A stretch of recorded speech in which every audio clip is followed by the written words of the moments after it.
E no Clique Literário de hoje, a gente vai conhecer uma obra maravilhosa, Magnum Contatus. Alguns já conhecem a Magnum, que é a maior agência de fotografia, responsável principalmente por fotojornalismo e fotografia documental, e tradicional com nomes importantes, Cartier-Bresson, Robert Capa e grandes figuras da fotografia mundial. Este livro foi editado pelo Instituto Moreira Salles, uma das principais instituições de acervo e conservação de fotografia aqui no Brasil, no ano de 2012. O livro Magnum Contatus vai apresentar alguns processos intermediários de produção de fotografia analógica. O contato é este resultado aqui, uma folha de papel fotográfico onde foram copiados os negativos daquele trabalho. Para não precisar ampliar cada uma dessas imagens para visualizar, a gente faz um contato e isso facilita a escolha e o processamento das imagens. Deste contato aqui, depois de escolhida, a gente faz a foto ampliada. Neste caso, inclusive com as marcações do filme. Isso a gente pode ver dos grandes fotógrafos da Magnum nesse livro. Então vem comigo.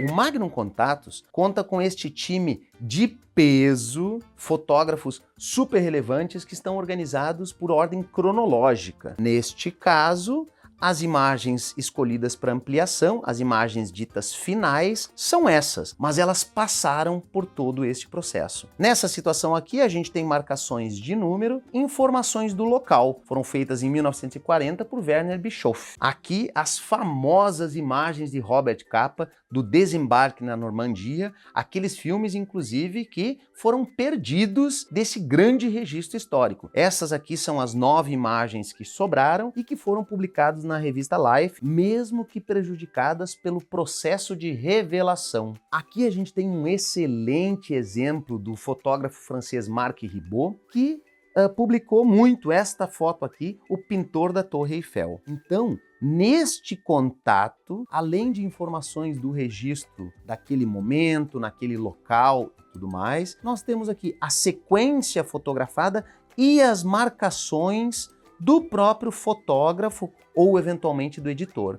Num primeiro momento, o fotógrafo é o responsável por esses enquadramentos, porque isso ainda faz parte do processo criativo dele, mas é um momento que pode contar com a participação de outros sujeitos. Aqui temos um belo exemplo do fotógrafo Eric Lessing, com marcações do registro, marcações das folhas de contato e principalmente as suas escolhas específicas aqui, para ampliar estas imagens finais. Além disso, todos esses registros contam com uma breve história daquelas captações. O telefone tocou bem cedo pela manhã em nosso apartamento de Genebra. Estão atirando nas ruas de Budapeste. Pulei da cama e peguei o primeiro avião para Viena. Lá, emprestei um carro de um amigo que estava viajando e, na companhia de um jornalista francês, parti para Budapeste. A fronteira entre a Áustria e a Hungria estava aberta e os soldados húngaros tinham arrancado o martelo e a foice de seus bonés militares. Claro que o foco dessas imagens é o fotojornalismo, mas o processo ele é válido para diversas outras áreas da fotografia e é esse o nosso ponto de vista aqui no nosso Clique Literário de hoje. Aqui nós temos situações na Grécia,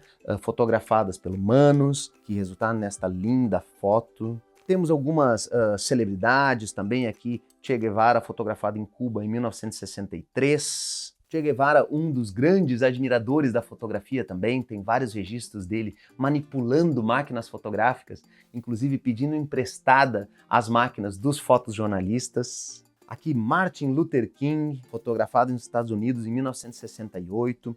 Aqui diversas marcações de sequência até escolher a foto principal, que por sinal está super exposta no contato, mas que na foto final teve uma exposição correta. Por quê?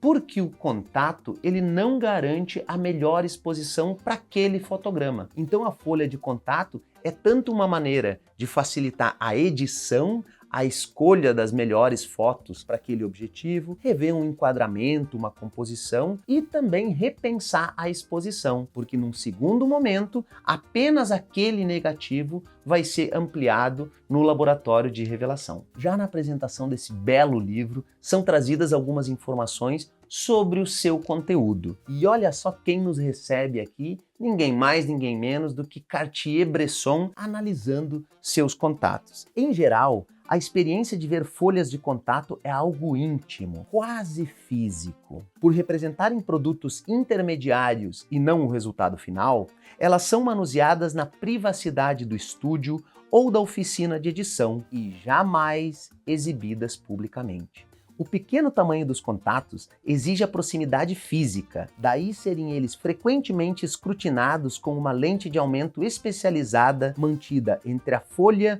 e o olho, fazendo-os quase tocar o rosto.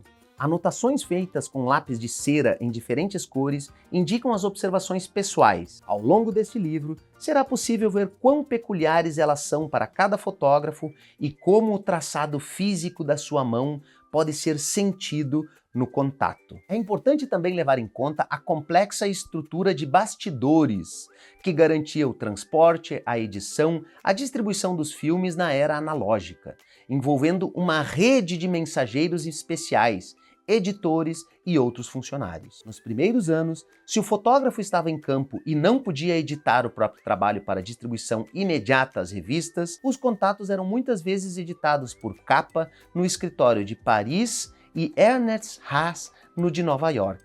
Depois, se o fotógrafo não estivesse disponível, isso era feito por um colega ou editor de fotografia. Nesses casos, o fotógrafo poderia telefonar e alertá-lo sobre os eventos ou pessoas importantes naquele rolo de filme. Tal relação se baseava na necessidade e exigia que o fotógrafo confiasse na pessoa a quem ia ceder o privilégio de editar as suas fotos.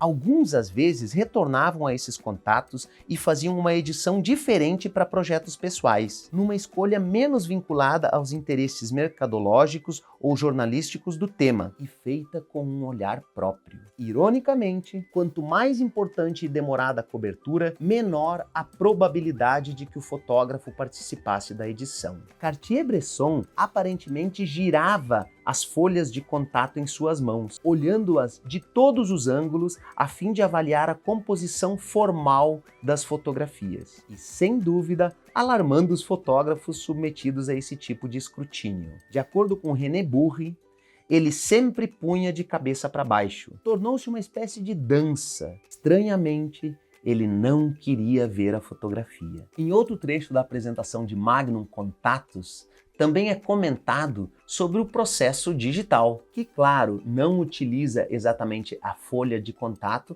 mas tem esse processo de edição de imagens, a escolha da imagem mais adequada, revisão de composição, tratamento e diversas outras etapas do processo criativo. A passagem para o digital tem surtido efeitos profundos, sobretudo para os fotojornalistas empenhados em alguma cobertura. Cada vez mais, os fotógrafos são chamados não apenas para cobrir um evento, mas também a editar o seu trabalho e manipular um conjunto de ferramentas tecnológicas de sofisticação crescente a fim de transmitir as imagens.